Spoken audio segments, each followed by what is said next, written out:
শহরের এই কংক্রিটের বেড়াজালে থাকতে গিয়ে জীবনটা বড় বদ্ধ হয়ে উঠেছে। এক এক সময় মনে হয় অফিস স্কুল না গিয়ে দূরে কোথাও ঘুরে আসি। কি তাই তো? কিন্তু যাবেন কোথায়?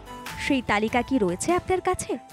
এমন অনেক ভ্রমণ পিপাসু আছেন যাদের আবার মনে হয় তিলোত্তমার একদম ঢিলছোড়া দূরত্বে যদি প্রেমিক বা প্রেমিকার সঙ্গে যাওয়া যেত তাহলে কেমন হতো।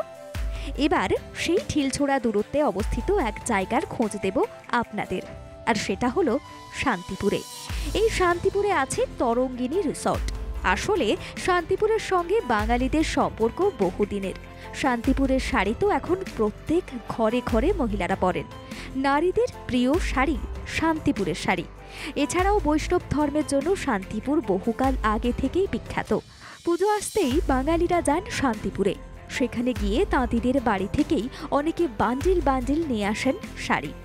এই শান্তিপুরের এক পাশ দিয়ে বয়ে চলেছে গঙ্গা নদী, আর এই গঙ্গা নদীর ধারেই রয়েছে তরঙ্গিনী রিসর্ট। সবুজে ঘেরা এই রিসর্টে গেলে মনে হবে যেন গোয়ায় এসে পড়েছেন আপনি। বঙ্গে বিক্ষিপ্ত বর্ষার বৃষ্টি সমানে হয়ে চলেছে। আগামী দিনে বৃষ্টি বাড়ার সম্ভাবনাও রয়েছে কিছু জেলায়।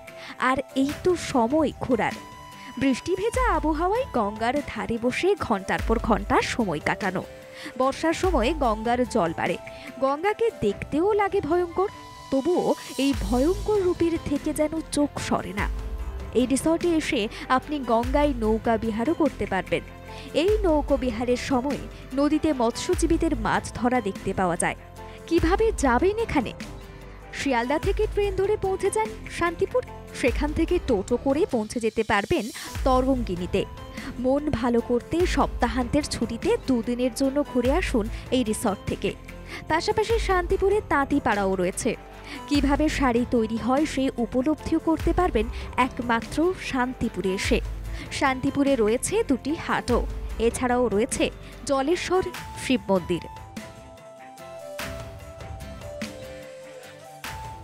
ব্যুরো রিপোর্ট, বাংলা জাগো।